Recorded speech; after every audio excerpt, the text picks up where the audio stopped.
Bengal safe Murshidabad জেলায় ফার্নিচারের জগতে এক পরিচিত ও প্রতিষ্ঠিত নাম। বেঙ্গল সেফ 57 বিবি সেন রোড, বহরমপুর, মুর্শিদাবাদ। ছাত্রছাত্রীরা আমাদের ভবিষ্যৎ। শিক্ষা প্রতিষ্ঠান তো 12টা বেজেই গেছে, আপনারা জানেন। শিক্ষক নিয়োগ তো ছেড়ে দিন, হাজার হাজার শিক্ষক আজ চাকরি হারিয়ে অজানা অনিশ্চিত ভবিষ্যতের জন্য তারা আজ অপেক্ষমান এক গভীর হতাশাকে পুঁজি করে সঙ্গে নিয়ে স্কুলে স্কুলে শিক্ষা উঠে গেছে। এই অবস্থায় দাঁড়িয়ে বাংলার মুখ্যমন্ত্রী আর এক অদ্ভুত বিভাজনের খেলা খেলছে। ভারতবর্ষে জাতীয় সঙ্গীত আছে, আপনারা জানেন, জনগণ মন। পশ্চিমবঙ্গ সরকার মমতা ব্যানার্জি এ বাংলায় জাতীয় সঙ্গীতের আদলে রাজ্য সঙ্গীত চালু করতে চাইছে এবং সেই রাজ্য সঙ্গীত প্রত্যেকটা স্কুলে বাচ্চাদের জাতীয় সঙ্গীত গাওয়ার পর তাদেরকে গাইতেই হবে, বাধ্যতামূলক করছে। তার জন্য প্রাথমিক বিদ্যালয়গুলোতে সমস্ত আদেশ চলে এসছে। সেখানে কবিগুরু রবীন্দ্রনাথের বাংলার মাটি বাংলার জল, এই করে এক কবি, বাংলার মাটি বাংলার জল, বাংলার বায়ু বাংলার ফল, পূর্ণ হোক পূর্ণ হোক পূর্ণ হোক হে ভগবান। দেখুন,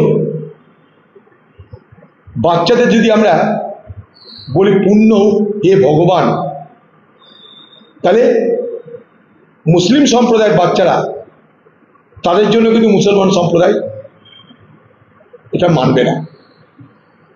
আমরা সবাই জানি ঈশ্বর আল্লাহ তেরে নাম সবকো সর্বদি দে ভগবান, মহাত্মা গান্ধী বলেছে। স্কুলে স্কুলে যদি এই গানটা শেখানো হতো মহাত্মা গান্ধীর সুরে, ঈশ্বর আল্লাহ তেরে নাম সবকো সর্বদি দে ভগবান, আলাদা কথা ছিল। কিন্তু এখানে একদিকে জগন্নাথ, এই পুরীর জগন্নাথ মন্দিরের আদলে দীঘায় মন্দির করে আপনি ঘরে ঘরে সরকারি টাকায় জগন্নাথের প্রসাদ পাঠাচ্ছেন, ধর্মীয় ভাবাবেগকে সেখানটায় অবজ্ঞা করে। মুসলমানরা প্রসাদকে প্রসাদ হিসাবে খেতে আপত্তি আছে তাদের, যেমন হিন্দুদের ঈদ বকরিদের খাবার খেতে আপত্তি আছে অনেক হিন্দুদের, সকলের কথা বলছি না। ঠিক তেমনিভাবে যদি স্কুলে স্কুলে পূর্ণ হোক পূর্ণ হোক পূর্ণ হোক হে ভগবান বলে যদি রাজ্য সঙ্গীত গাওয়ানো বাধ্যতামূলক করা হয়, তাহলে কিন্তু মুসলমান সম্প্রদায়ের মধ্যে তার বিরূপ প্রতিক্রিয়া অবশ্যই হবে এবং সেটা হচ্ছে। অনেক স্কুলে মুসলমান সম্প্রদায়ের অভিভাবকরা তারা প্রতিবাদপত্র পাঠিয়ে বলছে এই গান বন্ধ করে, নৃত্য গান, এটা নৃত্য করে গাইতে হবে, এটা মুসলমানদের ধর্মীয় ভাবাবেগে আঘাত করছে বলে মুসলমান সম্প্রদায়ের মানুষরা আমাকে বলেছে।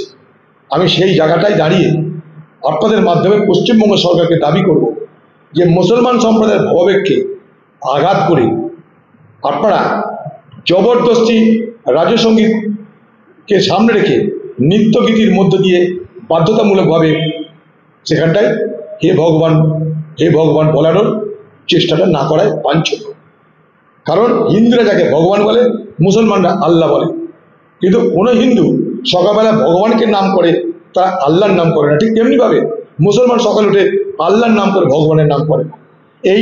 এই ধর্মীয় ভাবনার ফারাকটাকে আমাদের বুঝতে হবে। সেই তার যে সেন্সিটিভিটি, সংবেদনশীলতা, সেটাকে আমাদের বুঝতে হবে।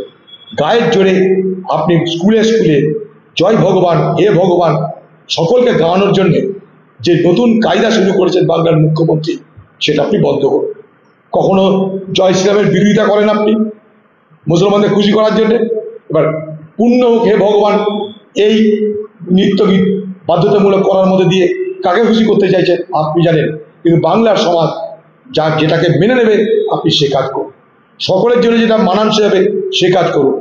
এটা ভুল হচ্ছে আরেকটা, এটাই আমার বক্তব্য। 21শে জুলাই যেহেতু শহীদ দিবস এবং সেটা কংগ্রেসের শহীদ দিবস, মমতা ব্যানার্জি 21শে জুলাইকে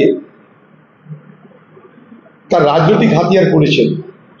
যে 21শে জুলাই শহীদ হবার ঘটনার দিন মমতা ব্যানার্জি বাংলার নেত্রী ছিলেন, সেই মমতা ব্যানার্জি সেই কংগ্রেসী শহীদদের ভাঙিয়ে ক্ষমতায় তো এসেছেনই, তারপর সেই কংগ্রেসকে খতম করতে তিনি ময়দানে নেমেছেন।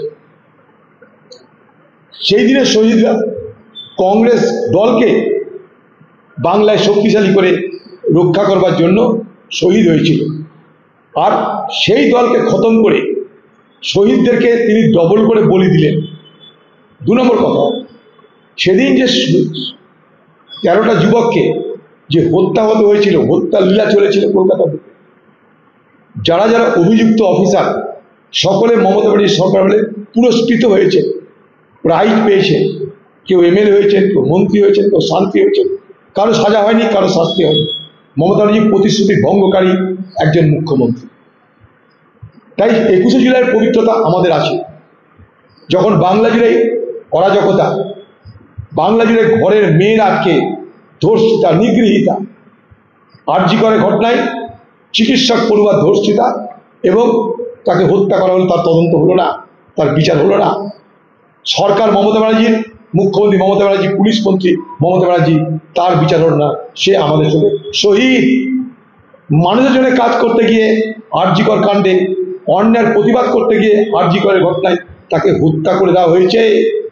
ঠিক একইভাবে কালীগঞ্জের ভোটের উপনির্বাচনে ভোটে 9 বছরের বাচ্চা তামান্নাকে তার বাড়িতে ঢুকে নৃশংসভাবে বোমা মেরে যারা হত্যা করেছে তারা রাক্ষস ছাড়া কিছু নয়, হায়ওয়ান ছাড়া তারা কিছু নয়। আমি তাদেরকে শহীদ বলতে চাই, তাদের জন্য বিচার চাইতে চাই আমরা। তাই আমরা উদ্যোগ নিয়েছি ওই 21শে জুলাই, যেদিন মমতা ব্যানার্জি কলকাতায় প্রমোদ ভ্রমণ করে সেখানটায় তিনি পিকনিক করবেন, শহীদদের নামে পিকনিক করবেন, তারা নিজেদের শক্তি দেখাবেন, ভোটের বাণী দেবেন, ক্ষমতায় আসার গল্প শোনাবেন। সেদিন প্রকৃত শহীদদের উদ্দেশ্যে আমরা অন্তত এ বাংলার আরেকটা প্রান্তে, পলাশীর প্রান্তরে আমরা আমাদের প্রতিবাদ জানানোর চেষ্টা করব। বেঙ্গল সেফ মুর্শিদাবাদ জেলায় ফার্নিচারের জগতে এক পরিচিত ও প্রতিষ্ঠিত নাম। Bengal safe 57 Bibhishan road, Baharampur, Murshidabad.